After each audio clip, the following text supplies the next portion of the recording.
Bwana Yesu asifiwe, watumishi wa Mungu, wapenzi wa Mungu, watoto wa Mungu. Nimekuja tena hapa tusome neno na tukiamini basi tutabarikiwa na neno hili. Kabla ya kusoma neno niweze kutoa kwanza maelezo machache au ujumbe mchache. Mungu aliumba vitu vyote tunavyoviona duniani, hai na visivyo hai. Sasa tunajua katika uumbaji binadamu alikuwa ni mtu wa mwisho, na Mungu wakati anaumba binadamu vitu vyote alifanya na alisema neno, lakini kwa binadamu ni kama aliita mkutano fulani hivi ukiangalia, na akatumia wingi wa kumfanya binadamu. Alisema tufanye mtu kwa mfano wetu. Hakusema tufanye mtu kwa mfano wake, bali wafanye mtu kwa mfano wetu. Inamaanisha kwamba Mungu wakati anafanya hivi vitu hakuwa peke yake, alikuwa anatumia unafsi wa wingi. Sasa kama Mungu alitufanya sisi kwa mfano wake, je, sisi tuliofanywa ni nini lengo haswa la kuja hapa duniani? Nafikiri lengo haswa la kuja duniani ni kumtumikia yeye kama yeye anavyotutumikia. Tunaona kabisa Mungu anavyotutumikia, anavyotuongoza kwa Roho wake Mtakatifu. Basi na sisi inatupaswa tufanye hivyo hivyo, tuweze kumtumikia, kumwabudu na kumpa sifa zake zote. Ndio maana hata kwenye amri kuu alisema ni upendo, kwa sababu ukiwa na upendo ni lazima utanyenyekea. Ukiwa na upendo ni lazima utakuwa na huruma. Na alisema kwanza ni kumpenda Bwana Mungu wako kwa moyo wako wote. Na amri ya pili kuu inafanana na hiyo hiyo, kumpenda mwenzako au binadamu mwenzako kama unavyojipenda wewe mwenyewe. Ukiwa umeyafanya hayo, ina maana wewe utakuwa umekamilisha sifa za kuitwa kiumbe wa Mungu ambacho kiliumbwa na mfano wake. Kwa sababu ukiwa na sifa hizo, mambo mengi utaepuka, wizi, nini, kwa sababu utakuwa na huruma na upendo utakuwa ndani wako. Utakuwa na hofu ya Mungu. Pia ule upendo utakufanya kwamba kila binadamu uone anastahili haki, ambayo haki italeta imani. Okay, twende tukasome neno ambalo nilikusudia kulisoma. Nichukue simu yangu hapa kwa ajili ndio natumia kama Biblia.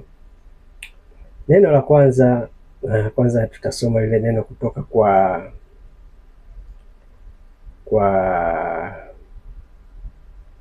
neno linatoka kwa Mwanzo. Tusome kwanza neno la Mwanzo, Mwanzo 1 mstari wake wa 25 mpaka 27. Mwanzo 1 mstari wake wa 25 mpaka 27. Anasema, Mungu akafanya wanyama wa mwitu kwa jinsi zake na mnyama wa kufugwa kwa jinsi zake, na kila kitu kitambaacho juu na nchini kwa jinsi zake. Mungu akaona ya kuwa ni vema. Mungu akasema, na tumfanye mtu kwa mfano wetu, kwa sura yetu, wakatawale samaki wa bahari, ndege wa angani, na wanyama, na nchi yote pia, na kila chenye kutambaa kinachotambaa kitambaacho juu ya nchi. Mungu akaumba mtu kwa mfano wake, kwa mfano wa Mungu alimuumba, mwanaume na mwanamke aliwaumba. Hiyo Mwanzo, kwamba Mungu aliumba vyote na akaumba mtu kwa mfano wao, ili huyo mtu akatawale vyote vilivyomo duniani, wanyama wafugwao na wanyama wasiofugwa, vitambaavyo juu na chini ya ardhi, akavimiliki. Kwa nini Mungu alisema tunaumba mtu? Kumbuka kwamba Adamu ni mtu wa kwanza kuumbwa. Yule alikuwa mtu, Ndio maana sisi wote tunaitwa mwana wa Adamu, kwa sababu tumetokana na nani? Na Adamu. Yeye pekee yake alikuwa mtu, sisi wengine wanadamu. Sema tu hizi kauli tunazikosea. Kwa hiyo Mungu alifanya hivyo, akamuumba binadamu. Umeona Mungu alivyokuwa na upendo, akakuumba binadamu ili ukatawale vitu vyote vinavyotambaa na vinavyotembea hai na hivyo. Sasa tunaenda somo la pili. Nitatoka pale kwa Mathayo 22:34. Mathayo 22:34. Mathayo. Uko wapi? Macho yangu kidogo ya nani? Mathayo 22:34. Mstari wa 34, 22. Na Mfarisayo aliposikia ya kwamba amewafumba kinywa wale Makusadukayo, walifata shauri pamoja. Ndio hii kweli? Mpaka 27. No. 34. 22 mstari wa 34. Na Mafarisayo waliposikia ya kwamba wamefumba kinywa wale Masadukayo, walifanya shauri pamoja. Mmoja wao mwanasheria akamuuliza akimjaribu, Mwalimu, katika Torati ni amri ipi iliyo kuu? Akamwambia, mpende Bwana Mungu wako kwa moyo wako wote na kwa roho yako yote na kwa akili zako zote.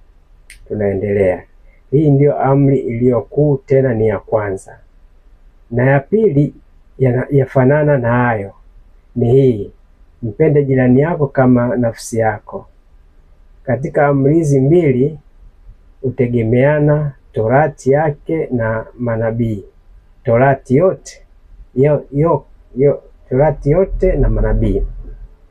Kwa hiyo Mungu aliwaambia, watu walienda kumjaribu Bwana Yesu, Mafarisayo wale kumjaribu, wakaambia, amri ipi ni upendo katika Torati, kitabu cha kale? Akaambia ni upendo, mpende Bwana Mungu wako kwa akili yako yote, kwa moyo wako yote, na pia ya pili, mpende jirani yako kama unavyojipenda wewe mwenyewe. Hizo ndio amri kuu za Mungu. Ina maana kama Mungu amekupa hizo amri kuu za Mungu, ukiwa na upendo wewe uweze kufanya kumzuru mtu. Ukimpenda Mungu unakuwa na hofu ndani yako. Kwa hiyo ninasema kwa neno hilo tutakuwa tumebarikiwa kidogo. Niseme tu kwaherini na tukutane wakati mwingine. Asanteni wapenzi wa Mungu, na tukabarikiwe. Amen.